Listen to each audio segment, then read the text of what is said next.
What's up, everybody? This is Mr. Richardson coming at you live through the power of the internet. And what we're going to be talking about today is how we can calculate probabilities using a two-way table. If you're just getting here, make sure you check out my latest video. In that video, we learned how to calculate probabilities of single and compound events. Let's jump right into it. In this video, we're going to be calculating probabilities using a two-way table, so it's important to know what a two-way table is. A two-way table is just a frequency table that displays data collected from one source that belongs to two different categories. Frequency is how many times something happens. That's what we're talking about with a frequency table.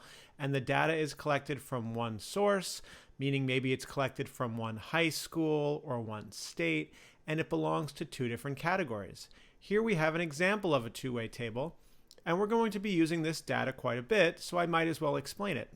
In this data here, we asked all of the students in Gramercy Arts High School whether they used Instagram and whether they used Snapchat, and we recorded the responses. Each entry in this table is called a joint frequency because it joins two different pieces. For instance, this 34 here. What this 34 represents is a student that uses Snapchat, and that student also uses Instagram. Notice that that entry within the table is joining between students that use Snapchat and students that use Instagram. This 124 represents 124 students, and this group of students were students that do not use Snapchat but do use Instagram. If I look at this joint frequency down here of 67, this is 67 students at Gramercy Arts High School that do not use Snapchat but do also not use Instagram. And if I look at this final joint frequency here of 18, these are students that, yes, they use Snapchat, but those 18 students do not use Instagram. The sum of the rows and the columns are called marginal frequencies because they sit in the margins of the table.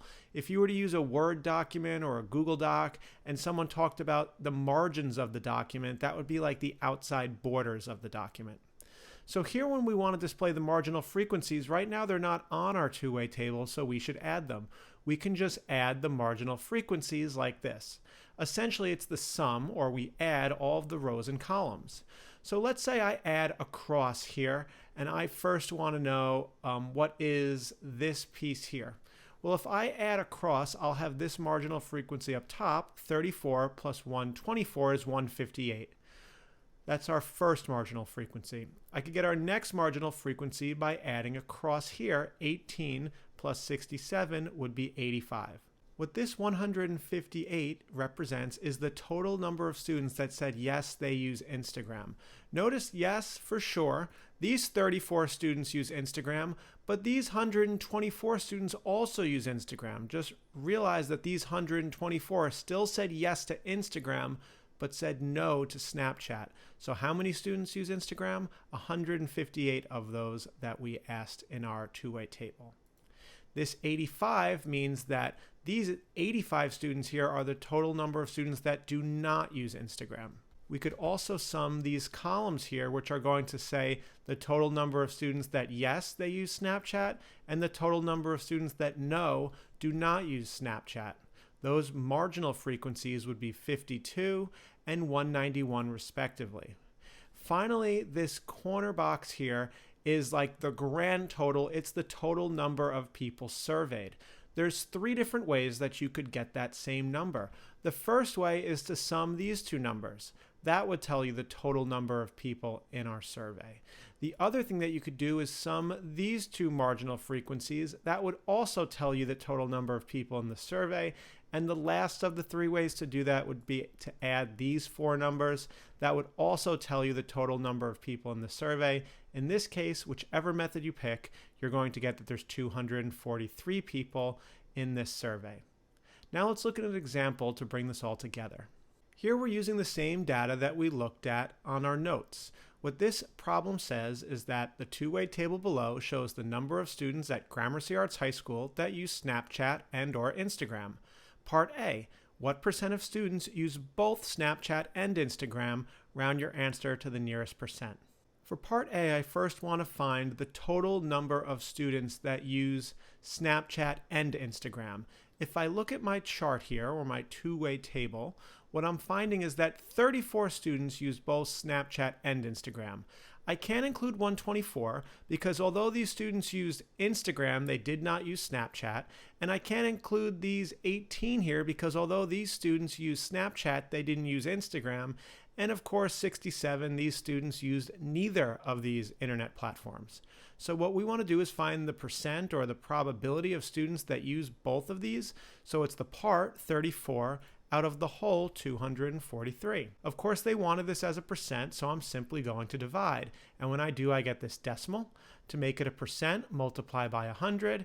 And here, rounding to the nearest percent would give us 14% of students use both Snapchat and Instagram of the students we surveyed at Gramercy Arts High School. Let's try Part B. Part B says, what percentage of students use Instagram? Round your answer to the nearest percent. Well, if I look at the students that use Instagram, these 34 definitely use Instagram, and they also use Snapchat. These 124 students also use Instagram, they just happen not to use Snapchat. So the total number of students that use Instagram is 158 students. So the part is 158, and the whole is 243. So the probability that I would select a student at random from Gramercy Arts High School and they would use Instagram would be 158 out of 243. Now we want to make our answer a percent, so simply divide. We now have the decimal representation, multiply by 100 to make it a percent, and rounding to the nearest percent, we can see that 65% of the students surveyed at Gramercy Arts High School use Instagram. In the next few questions, we'll be using the same data and we'll see how you do answering probability questions that involve a two-way table. Let's give that a shot. In this question here, we have the same data about students at Gramercy Arts High School that use Snapchat and/or Instagram represented in a two-way table. What we want to know is what percentage of students use Snapchat but not Instagram? Round your answer to the nearest percent. I first want to find the number of students that use Snapchat but not Instagram. So here I can see Snapchat would have to be a yes, Instagram would have to be a no. I can see that there's 18 students that use Snapchat but not Instagram. Well, how many students do we ask in total? We asked 243. So 18 divided by 243 gives us this as a decimal representation. Multiply by 100 to make it a percent, and rounding to the nearest percent, I can see about 7% of the students surveyed at Gramercy Arts High School use Snapchat but not Instagram. Let's try another example using the same data. In this question here, I want to know what percentage of students at Gramercy Arts High School use Snapchat. Round your answer to the nearest percent. First, we want to find the number of students that use Snapchat. I can see that these 34 use Snapchat and Instagram, and also these 18 still use Snapchat but just didn't use Instagram. What that means is that there's 52 students at Gramercy Arts High School that use Snapchat out of 243. So here's the probability that a student at Gramercy Arts High School uses Snapchat. Now simply divide to make this a decimal, multiply by 100 to make it a percent, and round to the nearest percent means 21% of the students at Gramercy Arts High School use Snapchat. Let's try one final example using this data. In this question here, I want to find what percentage of students at Gramercy Arts High School use Snapchat or Instagram. Round your answer to the nearest percent. This question here is very tricky because it says Snapchat or Instagram. Well, let's look at the students that use Snapchat. We found out before in the last problem that 52 students use Snapchat. It was essentially these students. Now it says Snapchat or Instagram. I can see that these 124 students, although they didn't use Snapchat, they did use Instagram. So these three joint frequencies would be the number of students that use Snapchat or Instagram. Notice that these 67 students didn't use Snapchat or Instagram, they used neither. So the students that use Snapchat or Instagram is the sum of these three joint frequencies. When I sum those three numbers, I'm going to get 176 out of the total 243. Of course, to make this a percent, we first need to make it a decimal by dividing. multiply by 100 to make it a percent, and I can see that 72% of the students at Gramercy Arts High School use Snapchat or Instagram. Let's try another question using different data. In question number 4, we have a two-way table that shows the number of students at Stuyvesant High School that live in Brooklyn and or own a dog. What percentage of students live in Brooklyn but do not own a dog? Round your answer to the nearest percent. Well, in this problem here, as is typical sometimes, they gave us the joint frequencies, but we're missing the marginal frequencies, so I'm just going to draw these in to my paper. Now what I need to do is add up and find all of the marginal frequencies. I like to just find all of them, and then I'll use which ones I need. The first marginal frequency I'll find is the number of students that live in Brooklyn, so I'll add 4 plus 35, and we'll get 39. Now I'll find the number of students that don't live in Brooklyn by adding 26 and 60. If we do that, we get 86. Now I'll find the marginal frequency for the total number of students that own a dog. That's 4 plus 26, or 30. And finally, I'll find the number of students that don't own a dog at Stuyvesant High School by adding 35 and 60, and I'll get 95. To find the total number of students in this study, remember that we have 3 different ways that we can do that.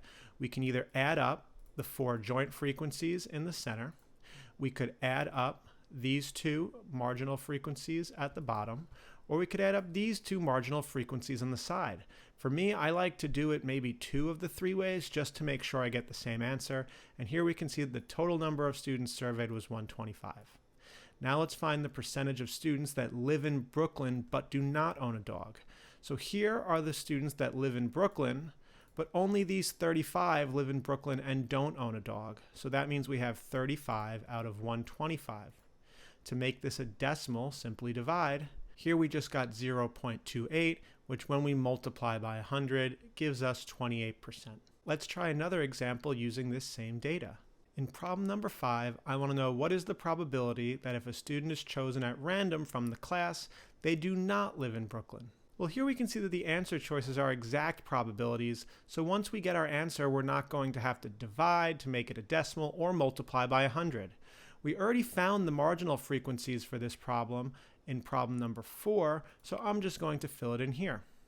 I want to know the probability that a student chosen at random does not live in Brooklyn, so I need to know the number of students that do not live in Brooklyn.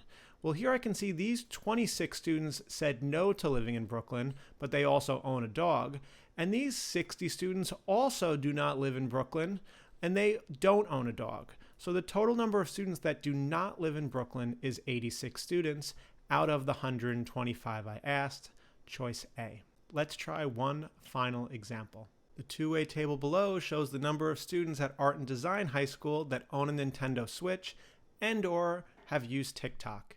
What percentage of students use TikTok? Round your answer to the nearest percent. As is typical with these problems, they gave us the joint frequencies but left out the marginal frequencies. For me, I like to just fill them all in and use which ones I need, so let's do just that. If I want to know how many students own a Nintendo Switch, I add 32 and 13, and I can see that 45 students own a Nintendo Switch. If I want to know how many students do not own a Nintendo Switch, I add 155 and 46, and I get 201. If I want to know how many students use TikTok, I can add 32 plus 155, and I'll get 187. And if I want to know how many students do not use TikTok, I'll add 13 plus 46, and I'll get 59. To find the total number of students that were surveyed at Art and Design High School, there's 3 ways to do that. Remember, we can either add all of the joint frequencies, we could add these 2 marginal frequencies, or we could add these 2 marginal frequencies. I'll typically do 2 of 3 of these methods just to make sure that I got the same answer. The total number of students in this survey was 246. I want to know what percentage of students use TikTok.